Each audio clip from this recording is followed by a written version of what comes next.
اعوذ باللہ من الشیطان الرجیم بسم اللہ الرحمن الرحیم السلام علیکم ورحمۃ اللہ وبرکاتہ۔ حضرت عبد الرحمن بن عوف رضی اللہ عنہ، آپ رضی اللہ تعالیٰ عنہ انار خوش نصیب صحابہ کرام علیہم اجمعین میں سے ایک ہیں جنہیں سب سے پہلے اسلام قبول کرنے کا شرف حاصل ہوا۔ ان 10 جلیل القدر صحابہ کرام رضوان اللہ علیہم اجمعین میں سے ایک ہے جنہیں دنیا میں جنت کی بشارت دے دی گئی۔ ان 6 ذیشان صحابہ کرام رضوان اللہ علیہم اجمعین میں سے ایک ہے جنہیں فاروق اعظم رضی اللہ عنہ کے بعد خلیفہ منتخب کرنے کے لیے مقرر کیا گیا۔ ان جیت علماء کرام رضی اللہ تعالیٰ علیہم اجمعین میں سے ایک ہیں جنہیں رسول اکرم صلی اللہ علیہ وآلہ وسلم کی حیات طیبہ میں فتویٰ جاری کرنے کی اجازت دے دی تھی۔ زمانہ جاہلیت میں ان کا نام عبد عمر تھا۔ جب اسلام قبول کر لیا تو رسول اکرم صلی اللہ علیہ وآلہ وسلم نے ان کا نام عبد الرحمن رکھا، جو بعد میں عبد الرحمن بن عوف رضی اللہ عنہ کے نام سے مشہور ہوئے۔ اللہ تعالیٰ ان سے راضی اور یہ اپنے اللہ سے راضی۔ حضرت عبد الرحمن بن عوف رضی اللہ عنہ نے رسول اکرم صلی اللہ علیہ وآلہ وسلم کے دار ارقم میں بیٹھ کر تعلیم و تربیت کا آغاز کرنے سے پہلے اور صدیق اکبر رضی اللہ عنہ کے اسلام قبول کرنے کے 2 روز بعد اسلام قبول کر لیا تھا۔ اسلام کی راہ میں تمام مصیبتیں برداشت کیں جو صف اول کے مسلمانوں نے جھیلی تھیں، لیکن آپ نے کمال صبر و تحمل سے کام لیا۔ آپ رضی اللہ عنہ راہ حق و صداقت میں ثابت قدم رہے۔ آپ رضی اللہ عنہ نے دین کی حفاظت کے لیے صف اول کے مسلمانوں کے ہمراہ حبشہ کی طرف ہجرت کا سفر اختیار کیا۔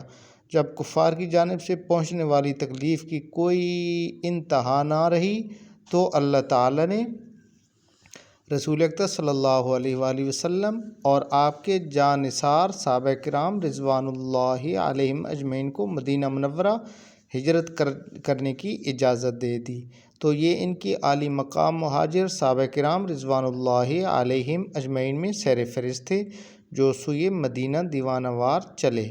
جب رسول اکرم صلی اللہ علیہ وآلہ وسلم نے مہاجرین و انصار کے درمیان بھائی چارے کی فضا قائم کی تو حضرت عبد الرحمن بن عوف رضی اللہ عنہ اور حضرت سعد بن ربیع رضی اللہ عنہ کے مابین رشتہ اخوت قائم ہوا۔ حضرت سعد بن ربیع رضی اللہ عنہ نے اپنے دینی بھائی حضرت عبد الرحمن بن عوف رضی اللہ عنہ سے کہا، اے بھائی جان، میں اہل مدینہ میں سب سے زیادہ مالدار ہوں۔ میرے 2 باغ ہیں اور 2 بیویاں، ان میں سے جو باغ آپ کو پسند ہے میں اسے آپ کے نام کر دیتا ہوں اور ایک بیوی کو طلاق دے دیتا ہوں تاکہ آپ اس سے شادی کر کے اپنا گھر بسا لیں۔ حضرت عبد الرحمن بن عوف رضی اللہ عنہ نے کہا، اللہ تعالیٰ آپ کے اہل و عیال میں برکت عطا فرمائے۔ آپ مجھے منڈی کا پتہ بتا دیں، میں وہاں محنت کر کے کماؤں گا۔ حضرت عبد الرحمن بن عوف رضی اللہ عنہ نے مدینہ طیبہ کی منڈی میں تجارت کا پیشہ بنایا اور اس کاروبار میں اللہ تعالیٰ نے اتنی برکت عطا فرمائی کہ تھوڑے ہی عرصہ میں اچھی خاصی رقم جمع ہو گئی۔ ایک روز رسول اکرم صلی اللہ علیہ وآلہ وسلم کی خدمت میں حاضر ہوئے۔ آپ رضی اللہ عنہ سے عطر کی مہک آ رہی تھی۔ رسول اکرم صلی اللہ علیہ وآلہ وسلم نے خوش طبعی سے فرمایا، عبد الرحمن یہ کیا ہے؟ بات اب بولے، حضور میں نے شادی کر لی۔ آپ صلی اللہ علیہ وآلہ وسلم نے پوچھا، بیوی کو کتنا مہر دیا ہے؟ عرض کی، سونے کی 1 ڈلی۔ آپ صلی اللہ علیہ وآلہ وسلم نے فرمایا، ولیمہ کرو، خواہ 1 بکری ذبح کرو، اللہ تعالیٰ آپ کے مال و دولت میں برکت عطا فرمائے گا۔ حضرت عبد الرحمن بن عوف رضی اللہ عنہ فرمانے لگے، دنیا میں مجھ پر فریفتہ ہیں، میں کوئی پتھر بھی اٹھاتا ہوں تو اس کے نیچے سے سونا اور چاندی ہاتھ لگتا ہے۔ میدان بدر میں حضرت عبد الرحمن بن عوف رضی اللہ تعالیٰ عنہ نے اللہ کی راہ میں جہاد کا حق ادا کرتے ہوئے مقابلے میں آنے والے دشمن دین عمیر بن عثمان بن کعب کا سر تن سے جدا کر دیا تھا۔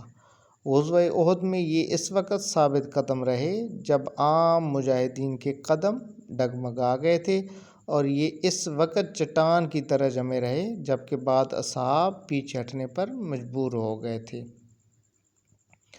جب آپ رضی اللہ عنہ اس جہاد سے فارغ ہوئے تو جسم پر 20 سے زیادہ گہرے زخم آ چکے تھے، اور ان میں سے بعد اتنے گہرے زخم تھے کہ ان میں پورا ہاتھ داخل ہو جاتا تھا۔ اگر جانی اور مالی جہاد کا موازنہ کیا جائے تو حضرت عبد الرحمن بن عوف رضی اللہ عنہ کے ساتھ مالی جہاد میں بھی 2 قدم آگے نظر آتے ہیں۔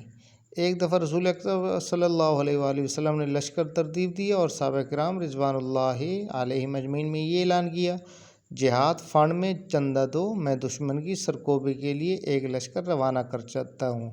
یہ اعلان سنتے ہی حضرت عبد الرحمن بن عوف رضی اللہ عنہ جلدی سے اپنے گھر گئے اور اسی وقت لوٹ آئے اور عرض کی، یا رسول اللہ صلی اللہ علیہ وآلہ وسلم، گھر میں 4000 دینار تھے، 2000 آپ کی خدمت میں پیش کرتا ہوں اور 2000 اپنے اہل و عیال کے لیے چھوڑ آیا ہوں۔ رسول اکرم صلی اللہ علیہ وآلہ وسلم نے یہ سن کر ارشاد فرمایا، جو تو نے اللہ کی راہ میں پیش کیا انہیں اللہ تعالیٰ قبول فرمائے، اور جو اہل و عیال کے لیے باقی رکھا ان میں برکت عطا فرمائے۔ رسول اکرم صلی اللہ علیہ وآلہ وسلم نے غزوہ تبوک کا ارادہ کیا۔ یہ وہ آخری جنگ ہے جو آپ نے لڑی۔ اس میں مردان جنگ کی طرح مال و دولت کی بھی شدید ضرورت تھی، کیونکہ رومی لشکر بہت بڑا تھا، ان کے پاس مال و متاع بھی بہت زیادہ تھا، سفر بڑا طویل اور دشوار گزار تھا۔ یہ منظر بھی دیکھنے میں آیا کہ چند اہل ایمان نے جہاد میں شرکت کے لیے رسول اکرم صلی اللہ علیہ وآلہ وسلم سے اجازت طلب کی، اور آپ صلی اللہ علیہ وآلہ وسلم نے ان کی درخواست محض اس لیے مسترد کر دی کہ ان کے لیے سواری کا کوئی انتظام نہ تھا۔ سواری کا انتظام ہوتا تو آج میں بھی اس عظیم شرف سے محروم نہ ہوتا۔ غزوہ تبوک کے لیے روانہ ہونے والے لشکر کو جیش العسرہ یعنی لشکر تنگ حال کا نام بھی دیا گیا۔ اس اہم ترین موقع پر رسول اکرم صلی اللہ علیہ وآلہ وسلم نے اپنے تمام صحابہ کرام کو اللہ کی راہ میں خرچ کرنے کا حکم دیا اور ترغیب دلائی کہ اس کا اجر اللہ کے یہاں بہت ملے گا۔ مسلمان نبی اکرم صلی اللہ علیہ وآلہ وسلم کی دعوت پر لبیک کہتے ہوئے صدقہ و خیرات جمع کرنے کے لیے ایک دوسرے سے آگے بڑھے۔ اس دفعہ بھی حضرت عبد الرحمن بن عوف رضی اللہ تعالیٰ عنہ کا پایا پاری رہا اور جہاد کے لیے بہترین چندہ آپ نے فنڈ میں جمع کرایا۔ اللہ تعالیٰ آپ کے درجات بلند فرمائے، آمین ثم آمین۔